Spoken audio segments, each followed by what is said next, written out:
रामनवमी पर रार सियासी प्रहार, वो लोकसभा की लड़ाई रामनवमी पर आई। 2024 का दंगल राम के नाम पर खेला। वोटिंग से पहले रामनवमी, दंगे पर बयानबाजी।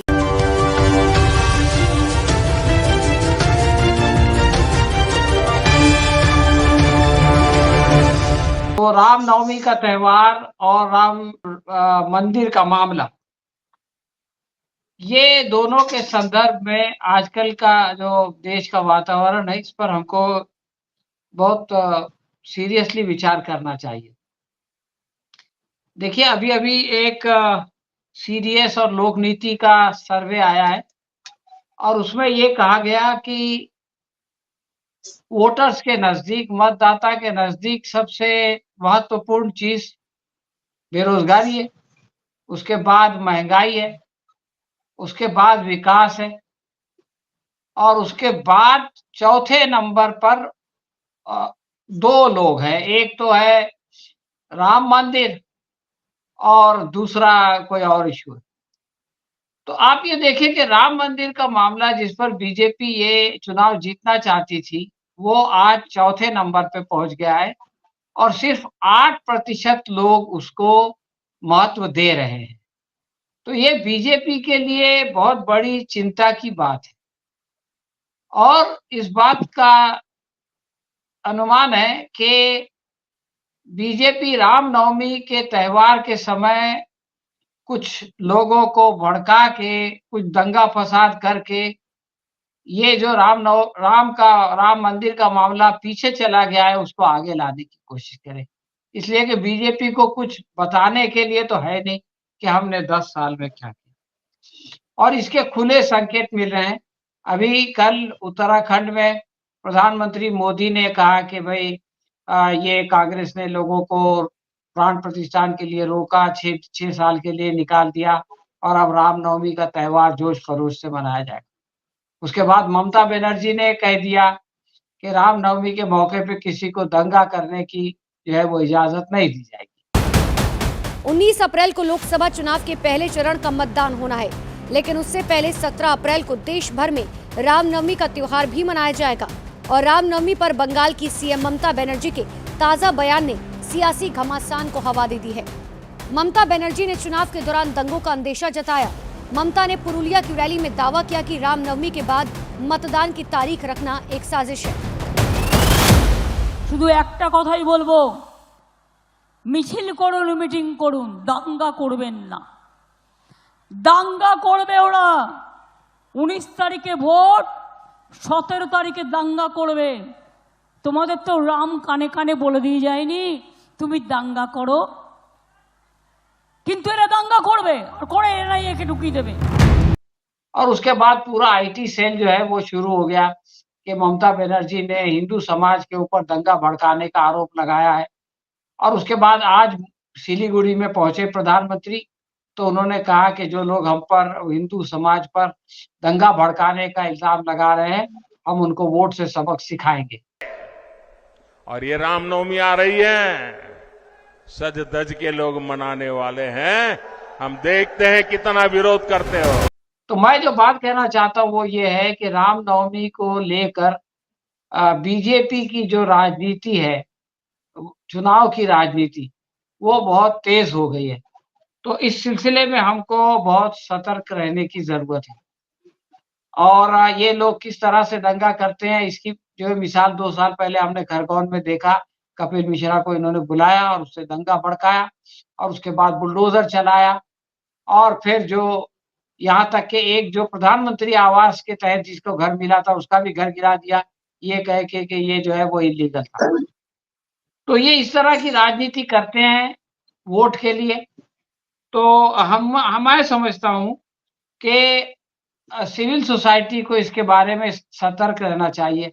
हम लोग ये करते हैं कि कहीं दंगा हो जाए तो उसके बाद उस पर बहस करते हैं, कुछ लोगों की निंदा करते हैं, कुछ लोगों की मदद करते हैं, कुछ लोगों के केस लड़ते हैं।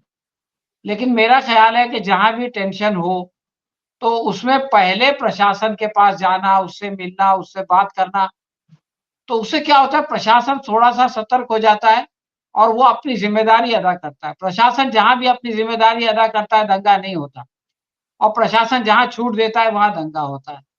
तो अगर सिविल सोसाइटी जो है वो पहले से, और लोगों को ये भी पता हो, जहां भी टेंशन हो तो लोगों को पता हो कि हमको किसके पास जाना चाहिए, और सिविल सोसाइटी के लोगों को वहां पर जाकर के पुलिस प्रशासन से और कोर्ट वगैरह से जो है वो पहले ही बातचीत करनी चाहिए, वहां के नेताओं से भी। मैं तो बोलता हूँ बीजेपी के लोगों से भी मिलना चाहिए। अभी आपको याद होगा गुड़गांव के जो मंत्री हैं वीरेंद्र सिंह, उन्होंने ये बात कही थी पिछले साल नूह दंगे के बाद कि आखिर जो है वो धार्मिक जुलूस में हथियार का क्या काम, कौन इनको ला के हथियार देता है, उनको जो है वो पकड़ना चाहिए।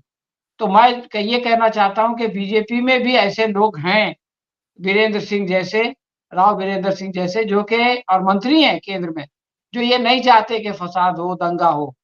तो ऐसे लोगों को और दूसरे लोगों को साथ में लेके हमको इस बात की कोशिश करनी चाहिए कि ये चुनाव के मौसम में रामनवमी के नाम पर कोई दंगा ना हो, क्योंकि जब भी दंगा होता है, पोलराइजेशन होता है, तो बीजेपी को फायदा होता है। तो अगर हम चाहते हैं कि बीजेपी इसका फायदा नहीं उठाए, तो जो है हम लोगों को, मतलब पूरे समाज को अपना अपना कर्तव्य निभाना पड़ेगा। आखिरी बात मैं बीजेपी वालों से कहना चाहता हूँ कि देखिए, शिवराज चौहान साहब 15 साल सीएम रहे, और उनका एक छवि थी कि वो जो है वो कट्टर लीडर नहीं है, लेकिन उन्होंने पिछले साल इलेक्शन जीतने के लिए 2022 में खरगोन में जो है वो बुलडोजर चलवा दिया। और उनके जो गृह मंत्री होते थे पुरुषोत्तम मिश्रा, उन्होंने जो लोग दंगा पीड़ित थे उनको जो है वो आतंकवादी कह दिया। लेकिन अब वो ये चाहते थे कि इसकी वजह से उनकी सत्ता बनी रहे, चौहान साहब सीएम बने रहे, और पुरुषोत्तम मिश्रा चाहते थे कि वो सीएम बन जाए। लेकिन नियति का न्याय ऐसा है कि पुरुषोत्तम मिश्रा तो विधायक भी नहीं बन सके, वो इलेक्शन हार गए गृह मंत्री होने के बावजूद, और बीजेपी जोरदार तरीके पे जीती, लेकिन शिवराज चौहान साहब जो है वो सीएम नहीं बन सके। तो मैं ये कहना चाहता हूँ इन लोगों से कि भाई आप दंगा फसाद करके जो अपनी सत्ता को सुरक्षित करना चाहते हो, ये खेल नहीं चलता है। हो सकता है कि दंगा फसाद के बाद आपकी पार्टी जीत जाए, लेकिन इस तरह से आप जो पाप करके सत्ता को ग्रहण करने की कोशिश करते हो, तो आपको सत्ता नहीं मिलती। इसकी 2 उदाहरण हमारे सामने हैं, पुरुषोत्तम मिश्रा का उदाहरण हमारे सामने है, और शिवराज सिंह चौहान का उदाहरण। तो जैसे राजनीति होती है वैसे राजनीति करो, लड़ाई झगड़ा मत करो, अपना काम करो, लोगों की सेवा करो, अपना काम दिखाओ, लोगों से वोट मांगो। तो इससे क्या होगा कि समाज में शांति रहेगी और लोग जो है वो अमन और सुकून से रहेंगे।